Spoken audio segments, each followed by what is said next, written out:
Welcome to Marketplace Masters, the podcast where we go beyond the surface and dive deep into the strategies that help Amazon agencies and account managers truly move the needle. I'm your host, Paul Sonneveld, and today we're tackling one of the biggest and often most overlooked opportunities in agency advertising, namely the arbitrage between Amazon ads and Google ads. Now, Amazon agencies have been leaning harder than ever into Amazon's ad platform, but rising costs, tougher competition means returns are diminishing. And at the same time, lower cost, high intent traffic sources like Google really remain underutilized. Now, to help us really unpack this important topic, I am joined by Ryan Garrow, Director of Client Solutions at Logical Position.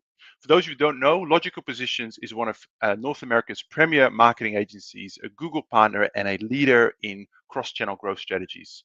Ryan has built his career helping brands and agencies rethink the approach.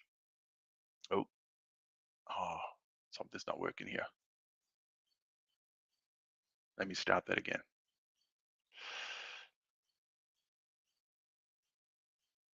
Sorry about that, Ryan. Ryan has built something with my mouse. Here we go. 1,000 apologies. So Ryan has built his career helping brands and agencies rethink the way they approach client growth, bringing together the power of Amazon with cost-efficient strategies across Google and beyond. Ryan, it is absolutely fantastic to have you on the show today. Welcome. And apologies for the mixed up introduction there, but it's great to have you nonetheless. No worries. I'm just excited to be here. Thanks for having me, Paul. Absolutely. I mean, you and I met back at Accelerate in September, and it was actually just a coincidence. I happened to sit with Ryan at his table for lunch, and I just heard him talk about some really interesting stuff. Half of that, I wasn't sort of completely sure what was going on. Hence, I thought I need to invite Ryan onto this series to go much deeper into this particular topic. So really appreciate that. Before we dive into the conversation, just a note to our audience. I know we've got a bunch of people joining us live.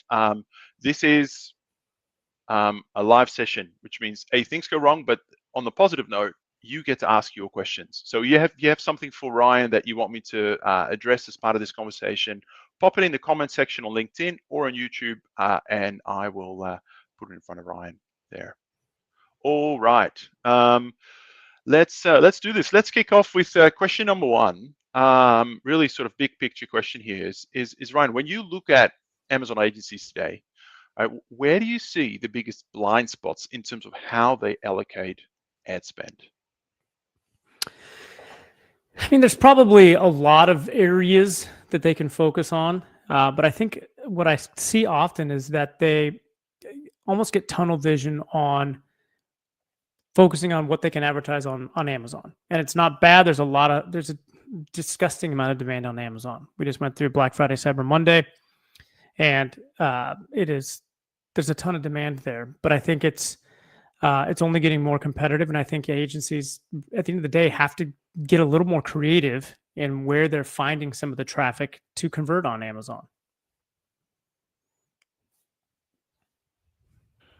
You mentioned the piece around obviously big things becoming more competitive, more costly, which then help us understand like the economics, right, between the alternatives. Particularly, we're going to talk about Google a lot, but how would you explain in layman's terms, the economics of arbitrage, or maybe we'll go through an example between, say, Amazon ads and Google ads as you'd apply to a client? Yeah. So what I usually tell brands and even agencies, as they're thinking about traffic, and you've got this giant search funnel of everybody that's thinking or might be thinking about purchasing the products you're trying to sell. Generally, you need to build from the bottom of the funnel up. At the bottom of the funnel is the people that are looking for your brand, looking for your very specific branded product, and the next layer up, there's a group of people that are looking for the products that you sell. They don't know who you are yet, maybe, or haven't thought about buying from you yet, but that you've got what they want. And then the next layer up is people that look like they should be interested based on all these signals that we have, a lot of the creepy data that we have on all these platforms, from Amazon to Google to Meta to TikTok, et cetera, et cetera. And it's figuring out, based on conversion rates, where can you get the best bang for your buck? If a click on Amazon costs, $2.50, and you're getting a conversion of 10%, it's costing you $25 to acquire that customer. If you can get a click on Google for 50 cents and it converts over 2%, then you're in essence doing a better job of getting the traffic from Google. So it's really looking at all these different layers and being aware of costs in all these other areas or arenas to get traffic that you can send to Google or send to Amazon for conversion. We first got this idea when I was starting one of my own brands on Amazon, so that our Amazon team could play with ads and figure it out. Like, it was kind of like, well, we don't want to waste a client's money, but we'll waste Ryan's money. Sounds like a great idea. Thankfully, I trust our team a lot. I've worked with them for 16 years. So I'm like, look, I trust you with my money. I've paid you over the years. Go do your worst. Let's see what we can do. But knowing what the click costs were on Amazon, and then also because we are such a large Google agency, I had all this data accessible to me. And I'm like, hey, look at all these cheap clicks on Google where Amazon's putting some minimum click costs in place. And then when we were looking at the reports within Google, where you're looking at auction insights, we see Amazon all over the place. I was like, why is Amazon constantly in here buying traffic on Google? I get it, but Amazon's also only making 15% in Seller Central for a lot of these, and they were bidding on Seller Central as well as some Vendor Central brands that we knew about. So it forced me to go look under the hood and realize that Amazon, similar to what Google did and has gotten in trouble for, was putting minimum click costs in place. And so I was in the organic fertilizer space, and I was paying a minimum CPC on Amazon for just general fertilizer terms, close to $1.50. And I could get that same search on Google for less than 50 cents. I think it averaged at the time we started doing this about 35 cents. And I was like, well, why don't I just take Amazon's position? Because they're buying, I can see them buying it on Google for 35 cents. I know that I can take that ad if I want and direct it to my brand page instead of going to the search page on Amazon, and I'll probably pay 40 cents. That's not terrible by any stretch of the imagination, considering I have to buy that person once they hit that landing page on Amazon for $1.50. I'll just intercept it. And so we figured out real quick the arbitrage that Amazon was running was traffic from Google to Amazon, and then they would put minimum click costs on these search pages. And that's only grown. It's gotten more complex over the years. Like many of you in the e-com space have probably seen the pullback from Amazon shopping ads on Google. So for years, Amazon was, buying traffic from Google Shopping, and they would, but because it's a product page that, product, it had to go to a feed, so a product page or PDP on Amazon, and they pulled out, I don't know, 6 months ago, ballpark. And there was this big conspiracy theory around Amazon just doesn't want Google to have all its data. And I'm like, Amazon doesn't care about the data. They all have everybody's data. That's not difficult or, mind blowing that Google would have almost all the data that Amazon has. It's money. It's always driven by money. And if Amazon was getting enough clicks to cover the cost of the traffic from Google, they would 100% still be making money on the arbitrage. And so I think that they just weren't getting as many marketing clicks on product pages on Amazon to justify the cost of the traffic and the effort of the team. So, wow, that's really interesting. The so are you finding now? Obviously, you started this journey a while back, but are you to what extent does this opportunity? Obviously, Amazon's pulled out. What does this mean for agencies and people like yourselves in terms of this arbitrage opportunity with Google? Like, as Amazon's dropped out, have you actually seen some of those CPC costs come down? What have you observed so far, or actually has been no noticeable difference? I mean, there were certain areas that the CPCs came down, but I think people overestimated how much Amazon was paying per click. I think Amazon was really doing a good job at grabbing inexpensive clicks that were maybe not as relevant, but were there, and the Amazon, name on the ad helped. I think they just went for breadth, and it was a lot of spend, but conversion rates on Amazon are so much higher than they are on your website. I was getting, and we've exited the business, so I'm talking about even 2 years ago, we were getting 20 to 30% conversion rates on non-brand traffic on Amazon. And for me, that's a very large number compared to all my experience with Google, where 2, 3, 4% on non-brand traffic, maybe 10 to 20% on brand traffic on your website's reasonable. It's going to vary across all of this, so you can't blow me up on LinkedIn about some of my numbers, but on average, I think we have 50,000 merchants in our MCC on Google. It's fascinating what we're seeing on it, and I'm not seeing it at scale on Google Shopping, costs going down. I think there were so many merchants that pushed into that. And when we have some economic headwinds here in the US, it becomes a little more problematic for brands that maybe have the pie in their industry is shrinking, and to keep it, the market share they have, or keep the volume they have to get more aggressive on ads. And so many brands are taking a lower return on ad spend on some of their traffic to keep revenue up. And so that's causing click costs to go up. So I think most merchants, maybe there's an expectation that, Amazon's out, I can jump in there and get some really cheap, inexpensive traffic. That's not really been the case.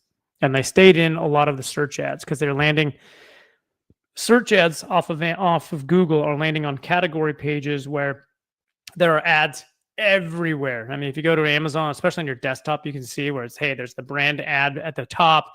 Then you have a whole row of shopping ads at the top that are sponsored. And then you'll have a row of non-sponsored. And then you'll have usually another row of sponsored. It's feeling more and more like Bing as far as the ad placements all over the main pages of Amazon. So you mentioned around kind of the cost, right? It's pretty simple formula in terms of clicks and then conversion. I mean, these are the two ones and all that. But when it comes to sort of measuring the ROI, is there anything else to it? I mean, are there any sort of secondary benefits? I don't know, does Amazon still reward kind of external traffic to your page? And also sort of related to that, what tools do you use to actually measure this properly? I mean, do you get into Amazon attribution? What does it look like in terms of getting some hard numbers here? I think most companies selling on Amazon should be brand registered. Like if you're a pure play retailer, there's some stuff you can be doing on Amazon still, but Amazon is really making it obvious they want brands, and they're giving brands a lot of benefit. They're getting special ad sets. And so being brand registered does allow you to get credit for traffic to Amazon. If you're investing your money on sending traffic to Amazon, Amazon does give you a 10% return on that sale. So instead of paying maybe 15% to Amazon for that sale, you'll pay 5%. So that's an important metric to be aware of. You got to be brand registered for that, which means you have a trademark and the name is on the product you're selling. But you also have to be aware that Amazon's, I'll use air quotes on this. So if you're listening, you can't see that, but air quotes, Amazon SEO is largely due, and this is not in a vacuum, but largely due to sales velocity. The more you sell, the more Amazon makes, the higher they rank you. Like, yes, you have to have the right keywords on your page, and you have to do the kind of the basics, just telling Google what you have. But at some point, you cease to have a lot of value of adding another keyword or adding something else to the page itself. And it's more about how can you sell more. Like I'll have a complete side note. I have a lot of small brands that'll come to me and say, hey, I want to start selling on Amazon. I want to really focus on my page, make sure it's set up right, and my products are really designed to sell before I drive traffic. And I'm like, no, just start driving traffic. Amazon has done such a good job of designing pages that convert. As long as you have the right keywords, you're going to get conversions. You got to get the right traffic to get them. You can't bid on unrelated keywords and expect to get conversion rates 10, 20, 30%.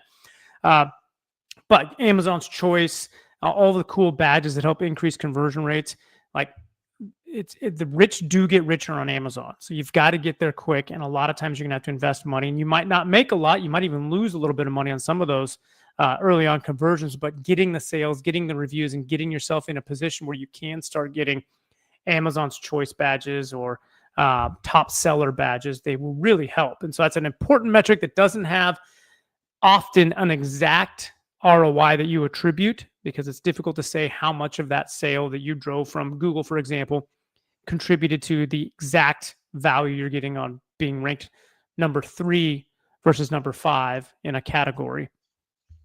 But I have a lot of plugins on my browsers that I can see sales velocity and sales data on Amazon. Helium 10 has some really good data available. So if you haven't paid for that, it's good to just have some of that sales data. But in many industries, the difference in sales volume from the top ranked product on Amazon, like from a sales number perspective, and the 5th ranked product is massive. And it's like 20,000 a month in sales units sold to number 1, and it might drop down to 500 sales a month for position 5. Like it is very, very different. Yeah, it's a big cliff. Yeah.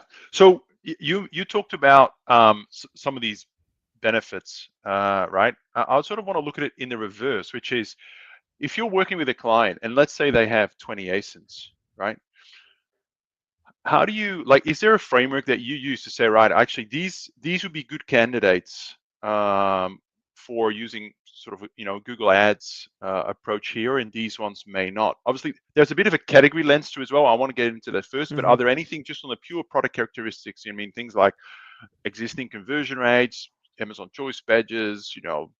What is that like? Is there a bit of a filter? You go, these could be good. Let's start here because they've got characteristics X, Y, Z. Yeah, that's a pretty good question, actually. I would say a lot of that has to come down to the competition on Google. So, are there a bunch of your Amazon competitors also with direct consumer sites on Google that they're competing for that traffic, so that you have the same competitors on both and they're equally as aggressive? Or are they mainly focused on Amazon and they actually, most of them don't have D2C sites? So if you're in an industry, generally speaking, where there's a bunch of Chinese brands and sellers that just haven't gone into the D2C website, Shopify space, advertising on Google, there might be some relatively inexpensive clicks on Google. And that's where I would probably look first before I even went to Amazon, because I think anybody selling on Amazon should be advertising on Amazon. And then it's like, great, are there additional low-hanging fruit clicks we can get somewhere else where you don't have competitors on Google? And an important note, I guess, on this is you're looking at Google because it's pretty easy to analyze Google because you just go to Google and do some searches. Go incognito first, so you get kind of pure results. But you're not going to get in the shopping traffic and send shopping traffic to to Amazon. Those are, you have to have the feed, you have to have the landing page URL, all these things you can build out. At this point, I haven't seen a successful way to scale that. Maybe you could accidentally get one in there until you get banned in the GMC or the Google Merchant Center. But the text ads are where a lot of it can be valuable, and that's where Amazon's already generally advertising. So if you do a search for, name the thing, purple t-shirts, and you see there's some shopping results, but then there's only 2 spots above the organic where there's text ads, and one of them is Amazon, that is a good indicator to me that there's some reasonable level of arbitrage to be had on the click cost. And you can get cheaper traffic to your product page or to your store page by leveraging an ad where you are Amazon. And also note that when I say 2, that means there's 2 extra spots, because Google puts 4 spots of ad text potential at the top of each search result. So if there's 2 of them, that means anybody else advertising on that is not good enough to get above the results, because the ad they've designed, the quality score, the ranking system that Google has in their system says, yeah, you're going to be stuck on page 2 or at the bottom of page 1. And so it means it's relatively easy to get at the top and take Amazon's spot from them. It's and when you well, I have a few follow-up questions there, but one is this idea around intent, right? How do you, because I keep thinking about the back of my mind, this conversion rate, right? Like cost may be low, but to your point earlier, like the framework you gave us around, you got people who want to know your brand, that maybe there's some that interested in buying a product that you sell, like those things. How do you go about, I mean, maybe just a practical example, because I'm not in this sort of on a daily basis, but how do you get the right, how do you sort of discover that right intent Mm, keyword there? Because you might be able to generate a lot of traffic, but you've got no conversion, right? So, true. and there's this balance, right? How do you know that you've got a good keyword? Probably a much broader question that applies, more broadly, but specifically when you're advertising things off Amazon, so that by general the purchase intent is lower. Yep. So, like I look at the lens on most platforms of there are two types of people that you care about. The first type, people that already know you, know your brand, like your brand, they're coming back to buy again. They're searching brand traffic, whether that's on Amazon, Google, Microsoft, brand traffic. The other group is looking for your product. And so they don't know you yet. They're just searching for the product. So in my case, we can use the organic plant food that I was selling. And if they knew my brand, I could get them on my website. They would convert well. I wasn't worried about that. I had that ad up kind of as a defense mechanism. But I also wanted to be able to measure the growth of the brand based on the other things I was doing. And you can only get clear, hard data from Google if you're advertising. So that was part of the reason we did that. It's also relatively inexpensive. Brand traffic will almost always be profitable unless you have a brand that's like Kleenex. But at that size, you're probably not as worried about return because you're so large. The other side was like, all right, the term organic plant food, I was launching my brand. I didn't have brand awareness. And I knew that that conversion term or that search term on Google would be a pretty low converting term, generally speaking. I ran some tests to prove it, but I didn't have a huge product depth. I didn't have a massive, name brand that they could trust. I was competing with the Miracle Grows of the world that have been around for, I don't know how many years, but at least 50. And they could send that traffic to their site, and there's a built-in brand recognition, generally higher conversion rates. So I couldn't make money on that term. So I did test that to Amazon because I was also tagging the traffic to make sure that Amazon saw the non-brand search term to help me rank for that term. And so that was part of my arbitrage model was, hey, this click costs 35 cents. It's going to cost me too much to buy it on Amazon to get a profit. So if I can buy it cheaper and take Amazon's place, it makes sense potentially. And then started seeing some of the conversion rates for the traffic I was sending based on Amazon's brand registry, like all the data they can give you for the clicks you're sending into there. Our non-brand traffic didn't change conversion rates much. It stayed 20 to 30%, which I could not get on my own website at the time as I was building the brand up. I still probably couldn't even get that on most non-brand searches. There's this trust level of Amazon to be aware of too. So another little filter I would put on there as I'm thinking through it, less reviews make it difficult to compete on an Amazon search results page.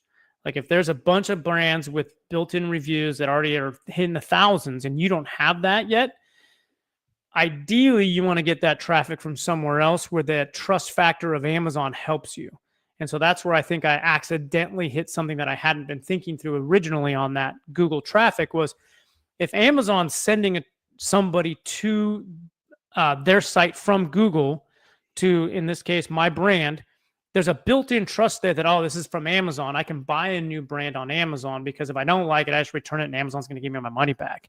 Whereas if I buy them from a brand on their own website or my Shopify site that I had, I don't know about that brand. Are they going to give me my money back? Are they going to steal it? I just don't know. So there's that built-in trust there that even with less reviews, they're going to go to my brand page. And it's a brand page is trustworthy on Amazon. There's not everybody that can get one of those unless you're brand registered. I think people are becoming more aware of that.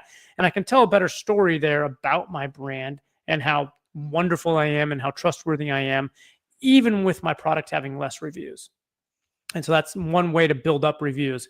We built up reviews really fast. And once we got to 5,000, I think we were so far ahead of newer startup brands because during COVID, there were a lot of brands that started plant food because we all got locked inside and had to take care of something. So I was like, let's get a plant. They can't give us COVID, so we'll get one. And the conversion rate stayed very high, even with competition coming into place. And they didn't conceptually understand how to compete with our review volume and the velocity we had on sales already. So it was a big help. Super interesting. So you mentioned the brand store, right? Which I want to sort of ask about. Well, you have an option, right? And I've heard others talk about this. Where do you direct traffic, right? And I've seen broadly three versions of this. One is the brand store you mentioned. One is the Mhm. PDP. I've also heard other agencies talk about, and maybe this is more about the intent, but sort of having like maybe a blog or an off Amazon page in between that you then talk about your product in the context of maybe the need or the use case, and then have a link to Amazon. Obviously, it's another Mhm. click. Let's drop off there. Yep. How do you think about those options, and what to use when? I, by default, I don't like directing people to different landing pages when the intent is to purchase something. And so a lot of people go to Google to try to find a new brand they want to buy. You're finding keywords that are, I'm not trying to figure out what's the best plant food for, this particular plant. That is a little bit higher up the search funnel than I need organic houseplant food. Okay, I know you want it. And so if I send you to a landing page to try to sell my brand a little more before you can actually go to buy it somewhere, that's a little bit of friction that I probably wouldn't want to fall off. And I don't think the upside of having additional data from a tracking standpoint on a website would be worth it. I might leverage that and I'll buy with Prime. So if you use buy with Prime on your website, you can have two SKUs. One is the regular direct consumer SKU on your website, on your Shopify site, for example, where I can just go there and buy it. I can also have a buy with Prime SKU that maybe I can't navigate to on the site, but I can navigate off of it. So I can build a feed around it on Google and drive traffic there that will allow me to use Amazon inventory to fulfill that. That's not a terrible place to be, and I like using that often when I have aging inventory in Amazon. Nobody wants to pay warehousing fees to Amazon if you can avoid it. I think Buy with Prime is one of the coolest ways to get around that quickly. There's also a lot of perks that Amazon is adding into that Buy with Prime that I think are difficult to overlook the more mature it gets within their space. Yeah, that is really interesting. Obviously, you're trading off a little bit of kind of trust because you're not buying on the exact side, but you're still, it's more trust because you're sort of still telling people, hey, Amazon is super involved in this transaction and all those benefits, and they're not, avoiding some of those fees. I can see how that can be a very interesting trade-off and play-off there. I wanted to touch on, I guess, one topic that a lot of us are thinking about before we sort of close out is the role of ChatGPT, right? Or AI, both from a point of view. It's probably two angles here and probably two separate questions. One is just, with so many searches now, like no longer kind of starting on Google, or maybe starting with Gemini, or starting in ChatGPT, or in my case, like in my Perplexity browser, right? How do you think about kind of advertising, that sort of arbitrage opportunity? How do you think that's going to shape and evolve here? I've got a follow-up question, but maybe let's just focus on that one. I mean, that's probably another 2-hour conversation. We might need to go get a beer. Yep. The ChatGPT and the Perplexities and the AI search engines of the world, if you want to call them engines at this point, it is still to a degree the Wild West, and it's still a very small fraction of search. And so I think people also have to put that into context that Google is so much bigger than ChatGPT at this point. And then by default, magnitudes bigger than Perplexity. It's still, there's still a lot of searches there that can't be ignored. I think a lot of what you have to do is look at, let's take ChatGPT, for example. A lot of my friends have kids that are middle school, high school in the US. A lot of their kids don't use Google. They're using ChatGPT, and they're using it for almost all kinds, including schoolwork, unfortunately, but using it for search and understanding what they're trying to find and refining searches and really learning what that's going to be in their world. And I think that there are going to be agreements between Amazon and ChatGPT and Shopify. It all comes down to monetization at the end of the day. Like an interesting point I bring up specifically when it comes to search and the dominant player, we don't need 50 AI search bots or engines or whatever you want to call them just like we didn't need 50 search engines. We basically chose, in the US at least, we basically chose Google. Baidu in China, we have some other ones in Russia, but like Yahoo is essentially not even a search engine, but 25 years ago, they were big in the place. Everybody's betting on that being a big place. So we're probably going to come down to one or two for various things when it comes down to the AI systems. And Google, and many of you know, it's now publicly available information, they've been paying Apple $20 billion a year to be the default search engine of Apple products. That's now going away. But that was $20 billion of pure cash that was moving from Google to Apple that is now no longer able to be paid there. So Google now has a pile of cash that can't go to Apple, but has to go somewhere. And as of now, they can put it wherever they want, but I can see a world in which they could be paying Perplexity. They could be paying some of these other AI systems for access to put ads on there, be default engines for certain things to help power things. Now, ChatGPT and the Microsoft investment makes that one probably off their radar. But Google's doing, Google's been very quiet about AI, their Gemini product. Amazon's been very quiet about Rufus. Apple's been very quiet historically about Siri. Like, these have been operating in the background for, I would say, at least a decade. They haven't been public about it because people were scared around, oh, what's Google doing with all this information? And then we found out that, even Meta was listening to all of our conversations on phones, Siri, and you have Alexa that was listening to everything. Like, it's been going for a while. And I think Google, honestly, is probably ahead of ChatGPT in many areas. They just haven't been telling us a lot about it. So this is all coming to a very messy, complex head, I will say, in the next 1 or 2 years. It's anybody's guess how it's going to play out. But I think a lot is going to come down to resource. And that's one reason I think ChatGPT has to be raising money at such a massive rate, because they are so far behind Google's Gemini and the advertising model they have of regular revenue that I don't think ChatGPT can make money at $20 a pop a month, but they're going to need advertising. And I think Microsoft's already been testing with Copilot and putting ads in there. So I think the next iteration for Microsoft is putting their Microsoft ads in ChatGPT. So I think it'll make Microsoft ads relevant again. Right now, we have 7,000 active clients at our agency, and many of them are advertising on Microsoft. And it's a small amount, but we are the largest agency in the world because very, very few agencies focus on that. So there is some arbitrage potential there on Microsoft and Amazon too, that many companies aren't aware of. Even Amazon's advertising on Microsoft shopping still.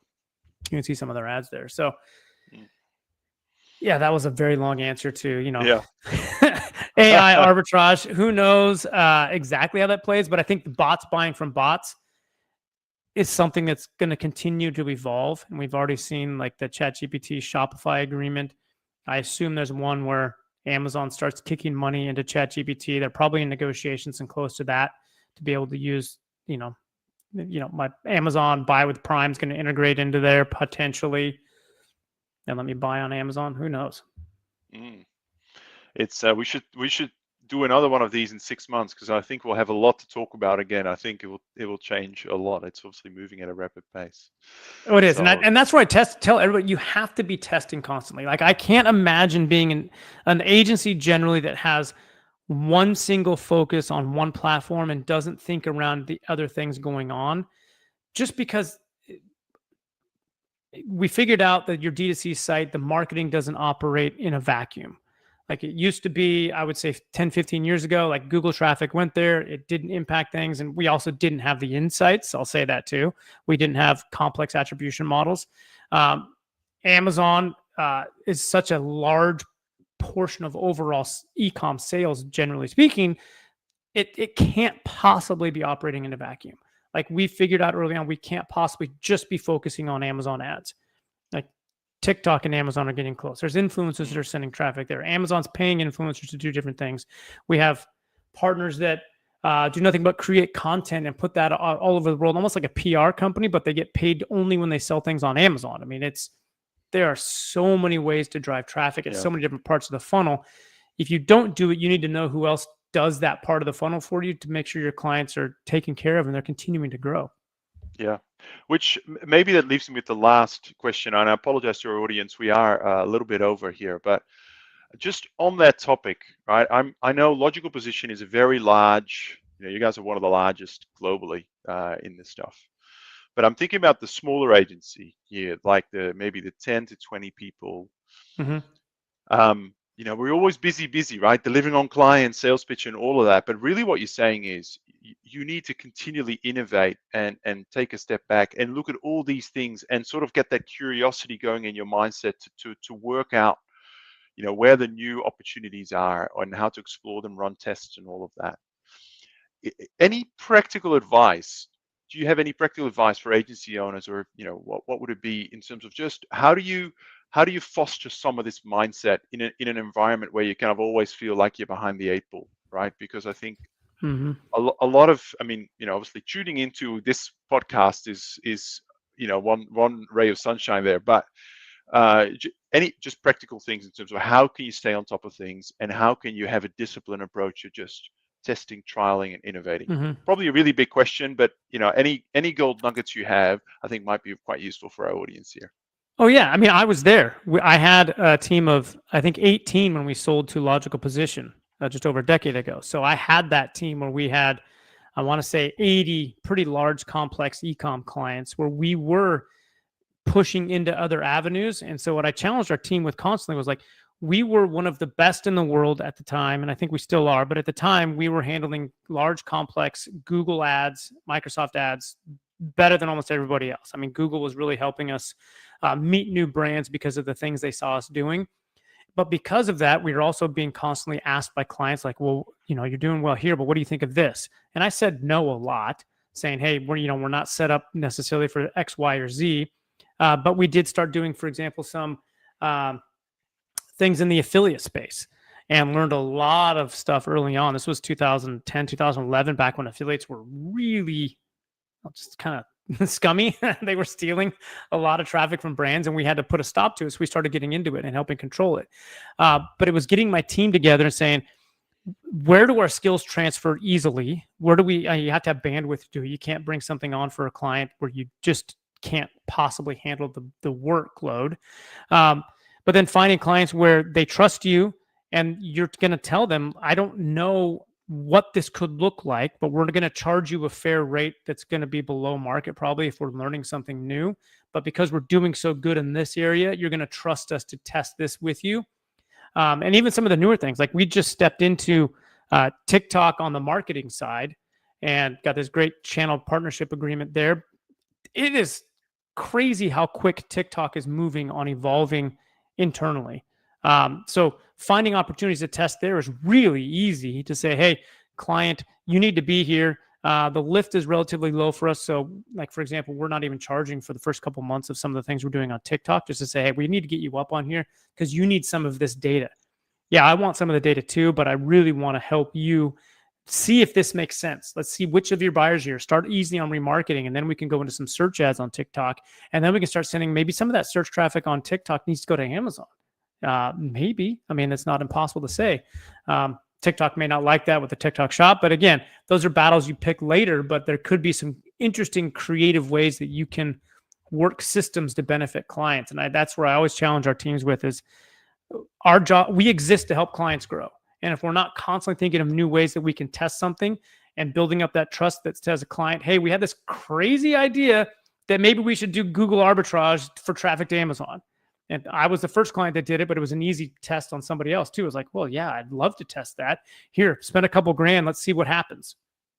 And I think brands are going to be more and more excited about agencies that are thinking outside the box on their behalf, because business owners often get stuck in the business and they don't know what's happening in the marketing world. They don't know that TikTok's positioning themselves in the US to be one of the biggest search engines in the US. And they've got the data and the humans browsing it to make it happen. It's crazy.